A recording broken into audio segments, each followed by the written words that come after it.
Hello बच्चों, कैसे हैं आप सब। वेलकम टू बायोलॉजी बस। बच्चों, आज की वीडियो का टॉपिक बहुत ही इंपॉर्टेंट है जिससे कि नीट में PYQs आते हैं एवरी ईयर। तो बच्चों, आज की हमारी वीडियो का टॉपिक है ह्यूमन एक्सक्रीटरी सिस्टम। बच्चों, आई विल ट्राई कि मैं आपको इस टॉपिक को बहुत ही ईजी तरीके से एक्सप्लेन कर दूँ सो दैट आपको कोई भी कन्फ्यूजन न रहे।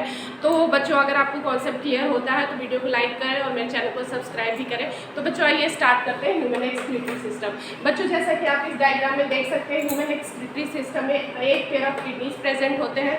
बच्चों, एक पेयर ऑफ यूरिटर प्रेजेंट होते हैं। बच्चों, ये जो यूरिटर होते हैं वो जाके कनेक्ट होते हैं हमारे यूरिनरी ब्लैडर से। और बच्चों, यूरिनरी ब्लैडर में एक ओपनिंग प्रेजेंट होती है जिसको कि हम लोग कहते हैं यूरिथ्रा। बच्चों, हमारे किडनीज के ऊपर हमारे एड्रिनल ग्लैंड प्रेजेंट होते हैं और यहाँ पे हमारे रीनल आर्टरी और रीनल वेन भी प्रेजेंट होते हैं। और ये जो होता है ये हमारा इंटीरियर वेना केवा भी यहाँ पे प्रेजेंट होता है। ये किडनी का स्ट्रक्चर आप देख सकते हैं, इंटरनल स्ट्रक्चर। बच्चों, अब जो हमारा एक ह्यूमन किडनी होता है, बच्चों उसकी जो लेंथ होती है वो 10 to 12 सेंटीमीटर होती है। बच्चों, इसकी जो विड्थ होती है वो 5 to 7 सेंटीमीटर होती है। और बच्चों, इसकी जो थिकनेस होती है वो 2 to 3 सेंटीमीटर होती है। बच्चों, एक एडल्ट ह्यूमन किडनी जो होता है वो 120 ग्राम से लेकर 170 ग्राम तक हो सकता है। बच्चों, हमारी जो किडनीज होती है उनका जो होता है, अब ये जो किडनीज होती है ये हमारी सिचुएटेड होती है लास्ट थोरेसिक और हमारे थर्ड लंबर रीजन के बीच में सिचुएटेड होती है, जो कि हमारे एब्डोमिनल कैविटी के इनर डोर्सल वॉल्स के क्लोज होता है। बच्चों, आइए अब देख लेते हैं हमारे किडनीज के इंटरनल स्ट्रक्चर को। बच्चों, जैसे कि आप ये डायग्राम देख सकते हैं, बच्चों ये जो हमारे किडनी का इनर कनकेव सरफेस होता है, यहाँ पे एक नोच लाइक स्ट्रक्चर प्रेजेंट होता है जिसको कि हम हाइलम कहते हैं। और बच्चों, इसी हाइलम से हमारा जो यूरिटर है, हमारे ब्लड वेसल्स और हमारे नर्व्स जो होते हैं हमारे किडनी के अंदर एंटर करते हैं। बच्चों, ये जो हमारा हाइलम के अंदर जो होता है वो एक broad funnel shaped space present होता है। ये स्पेस आप देख सकते हैं डायग्राम में, इसको हम लोग कहते हैं रीनल पेल्विस। बच्चों, रीनल पेल्विस से प्रोजेक्शंस निकलते हैं जिनको कि हम कैलिसेस कहते हैं, सिंगुलर में इसको कैलिक्स कहते हैं। बच्चों, ये जो हमारा किडनी का जो आउटर सरफेस होता है वो एक टफ सरफेस होता है जिसको कि हम लोग रीनल कैप्सूल कहते हैं। बच्चों, हमारी जो किडनीज होती है वो फर्दर डिवाइडेड होती है इनटू आउटर कॉर्टेक्स रीजन, बाहर कॉर्टेक्स रीजन प्रेजेंट होता है, और इनर जो रीजन होता है उसको हम लोग मेडुला कहते हैं।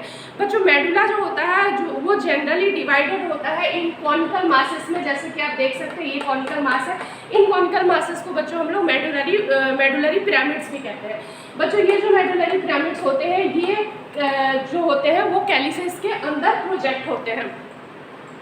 बच्चों, इसके बाद जो होता है हमारा जो कॉर्टेक्स जो रीजन होता है वो इन मेडुलरी पिरामिड्स के बीच में एक्सटेंडेड होता है in the form of this renal columns. ये जो आपको बीच में स्पेस दिख रहा है इनको हम लोग रीनल कॉलम्स कहते हैं, या फिर इनको हम लोग एक और नाम देते हैं, इनको हम लोग कहते हैं कॉलम्स ऑफ पर्टिनी।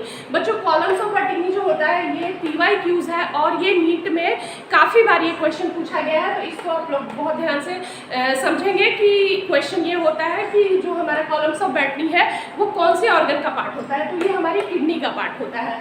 तो बच्चों, ये जो होता है ये हमारा हो गया किडनी का स्ट्रक्चर। बच्चों, हमारी जो किडनीज होती है उसके अंदर, अब इस किडनी के अंदर बच्चों नियरली 1 मिलियन ट्यूबुलर स्ट्रक्चर्स पाए जाते हैं जिनको कि हम लोग नेफ्रॉन्स कहते हैं। और बच्चों, इन नेफ्रॉन्स को हम लोग कहते हैं फंक्शनल यूनिट ऑफ एक्सक्रीशन, जो कि मैंने यहाँ पे लिख दिया है। ये भी PYQs है कि हमारा फंक्शनल यूनिट ऑफ एक्सक्रीशन किसको कहा जाता है, तो नेफ्रॉन्स को फंक्शनल यूनिट ऑफ एक्सक्रीशन कहा जाता है। बच्चों, नेफ्रॉन भी अपने आप में जो है वो एक बहुत ही कॉम्प्लेक्स स्ट्रक्चर है जिसको कि मैं आपको नेक्स्ट वीडियो में बहुत अच्छी तरह से उसके विथ डायग्राम एक्सप्लेन करूँगी। तो बच्चों, एक बार फिर से रिवाइज कर लेते हैं। हमारे एक्सक्रीटरी सिस्टम में एक पेयर ऑफ किडनीज होती है, एक पेयर ऑफ यूरिटर होता है, यूरिनरी ब्लैडर होता है और यूरिथ्रा होता है। बच्चों, किडनीज जो होती हैं वो होती हैं 10 to 12 सेंटीमीटर इन लेंथ होती है, 5 to 7 सेंटीमीटर इन वेट होती है और 2 to 3 सेंटीमीटर इन थिकनेस होती है। एक एडल्ट ह्यूमन किडनी का वेट जो होता है 120 ग्राम से 170 ग्राम तक हो सकता है। किडनीज जो होती है हमारी लास्ट थोरेसिक और थर्ड लंबर रीजन के बीच में सिचुएटेड होती है। बच्चों, हमारी किडनीज का जो इनर स्ट्रक्चर होता है, ये जो हमारा इनर कनकेव स्ट्रक्चर होता है, इसके पास नॉच लाइक स्ट्रक्चर होता है जिसको हाइलम कहते हैं।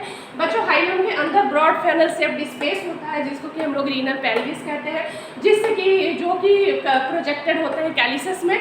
उसके बाद बच्चों, जो हमारा किडनी का आउटर सरफेस होता है वो एक टफ होता है, कैप्सूल होता है जिसको कि हम रीनल कैप्सूल कहते हैं। बच्चों हमारा जो किडनी होती है वो 2 रीजन्स में डिवाइडेड होती है, आउटर कॉर्टेक्स होती है और इनर मेडुला होता है। बच्चों जो मेडुला होता है वो ये इन कॉनिकल मासेस में डिवाइडेड रहता है, इन मेडुलरी पिरामिड्स इसको कहते हैं। और जो हमारा कॉर्टेक्स होता है बच्चों वो इन मेडुलरी पिरामिड्स के बीच बीच में in the form of columns extended रहता है, जिसको कि हम रीनल कॉलम्स या कॉलम्स ऑफ बर्टीनी कहते हैं। उसके बाद इसमें nearly 1 million of tubular structures present होते हैं हर किडनी में, जो कि हमारे एक्सक्रीशन के प्रोसेस को परफॉर्म करते हैं और जिनको हम कहते हैं यूनिट ऑफ एक्सक्रीशन। तो बच्चों नेफ्रॉन के स्ट्रक्चर को हम लोग डिटेल में नेक्स्ट वीडियो में समझेंगे with the help of diagram. तब तक के लिए थैंक यू, बाय बाय।